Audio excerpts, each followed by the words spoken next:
संघ के बारे में चर्चा हो वो परसेप्शन के आधार पर न हो, फैक्ट्स के आधार पर हो। मत अलग होना ये अपराध नहीं, ये तो प्रकृति ने दिया हुआ गुण है। अलग अलग विचार एक साथ जब सुनते हैं और कोई सहमति बनती है तो उसमें से प्रगति है। सर्वत्र एक ही है, दिखता अलग अलग है, सब एक है। और इसलिए अपना स्वाभाविक धर्म क्या है? समन्वय, संघर्ष नहीं। ना राष्ट्र नया नहीं बनाना है। हमारे यहाँ पहले से हिंद स्वराज में गांधी जी ने लिखा है, युवा वृद्ध को प्रश्न पूछता है कि अंग्रेजों के आने के कारण रेल लाइन वगैरह आ गई, सारा देश एक बन गया। तो वृद्ध के रूप में वो गांधी जी उत्तर देते हैं हिंद स्वराज में कि ये भी बात तुमको अंग्रेजों ने ही सिखाई है। अंग्रेजों के आने के बहुत पहले हमारा देश एक था। भारत का एक योगदान दुनिया में हो, योगदान उसको देना है, उसका समय आ गया है। आरएसएस यानी राष्ट्रीय स्वयंसेवक संघ के 100 साल पूरे होने पर संघ ने व्याख्यान माला रखी। इस सफर पर बात करने की थीम है नए क्षितिज। संघ के सरसंघचालक मोहन भागवत ने इस दौरान हिंदू राष्ट्र, राजनीति, कांग्रेस से लेकर देश तक की बातें की। ये भी कहा कि ईश्वर तक पहुंचने का कोई भी तरीका गलत नहीं है। आरएसएस नेता कहते रहे हैं कि हिंदू शब्द सिर्फ एक धर्म से जुड़ा नहीं है। मोहन भागवत ने बताया कि आखिर हिंदू शब्द आया कहां से है। महावीर प्रसाद जी द्विवेदी है, उन्होंने लिखा है कि जरतुष्ट्र के काल में बाहर के लोगों ने हमको ये नाम दिया। हमको तो जरूर नहीं थी अलग नाम की, लेकिन जरतुष्ट्र वहां गए, उनको पूछा गया कौन हो, तो उन्होंने कहा कि हमारे पूर्वज किर्गिस्तान में भारत से गए थे, सिंधु नदी के उस पार से गए थे।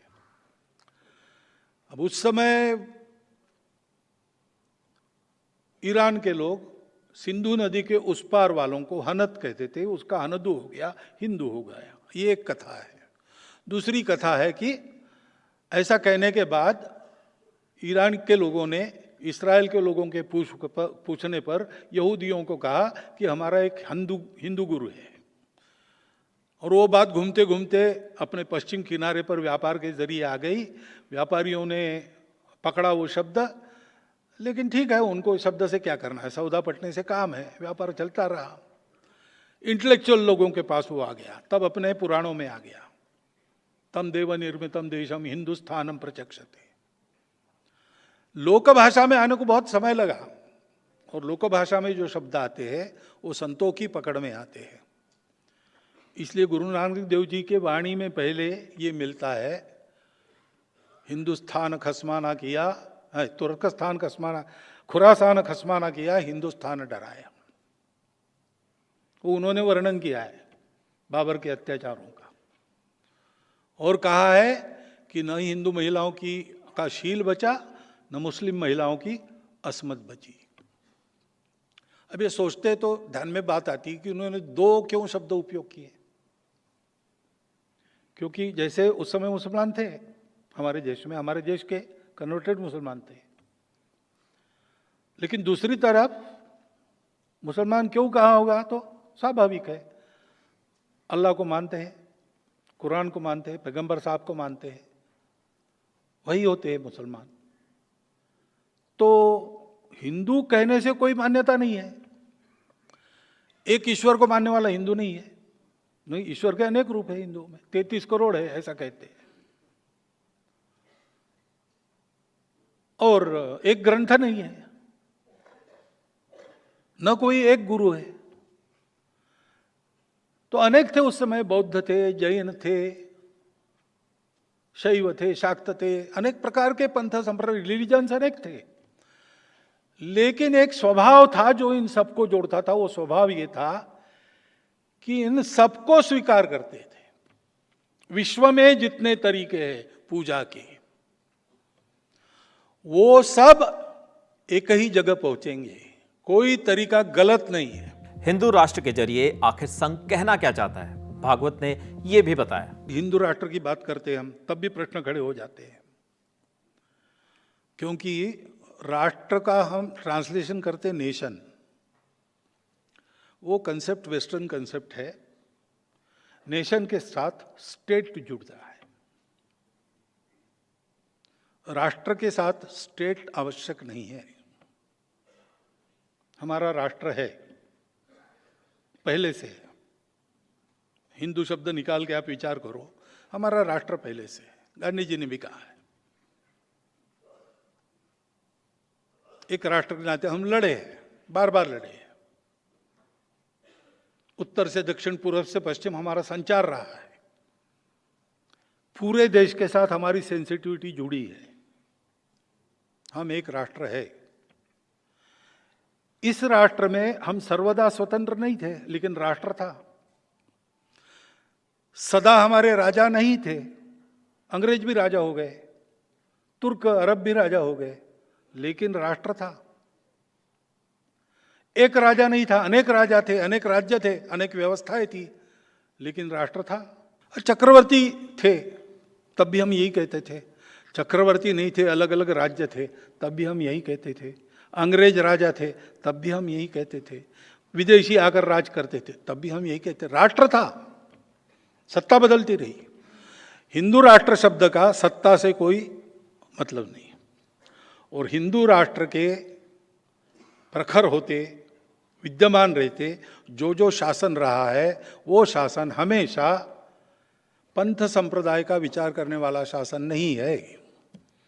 उसमें सबके लिए न्याय समान है। आरएसएस के 100 साल पूरे होने पर 3 दिन तक चलने वाली इस व्याख्यान माला में बाबा रामदेव, एनडीए के नेता ज्योतिरादित्य सिंधिया, अनुप्रिया पटेल, केसी त्यागी, उपेंद्र कुशवाहा तो नजर आए ही, देश के पूर्व मुख्य चुनाव आयुक्त एसवाई कुरैशी और deputy chief of the army staff रहे लेफ्टिनेंट जनरल जमीर उद्दीन शाह भी नजर आए, जिन्होंने द सरकारी मुसलमान जैसी किताब लिखी है। दर्शक दीर्घा में कई विदेशी राजनयिक भी मौजूद थे। मोहन भागवत ने सियासत पर भी टिप्पणी की। एक तरफ कहा कि ठेका नेता या पार्टी को दे देने वाली सोच ठीक नहीं, वहीं कांग्रेस का जिक्र करते हुए बोले कि आजादी के लिए जिस तरह की धारा उसमें दिखी वो आजादी के बाद नजर नहीं आई। अगर इस देश में ऐसा लिखा गया कि भाई संघ के कारण देश बच गया या देश का उद्धार हो गया, तो ये हमारे लिए ठीक नहीं है, कि ये हम करना नहीं चाहते।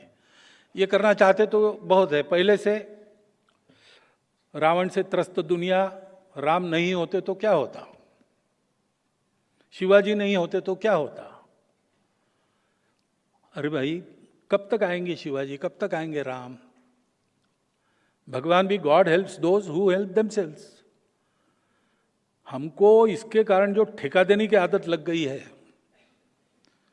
नेता को ठेका दो, पार्टी को ठेका दो, सरकार को ठेका दो, तुम देश का कल्याण करो। हम क्या करेंगे?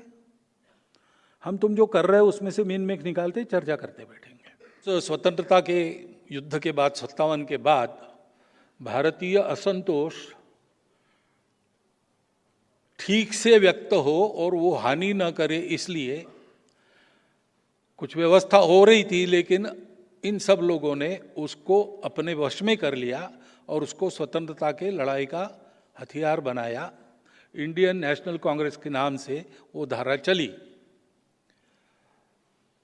उसी में से अनेक प्रकार के राजनीतिक प्रवाह निकलकर आज हम देखते इतने सारे राजनीतिक दल अपने देश में है। स्वतंत्रता के पहले स्वतंत्रता के लिए लोगों की राजनीतिक जागृति, ये लक्ष्य उनका था और वो अच्छी तरह से हो गई। सामान्य व्यक्ति भी,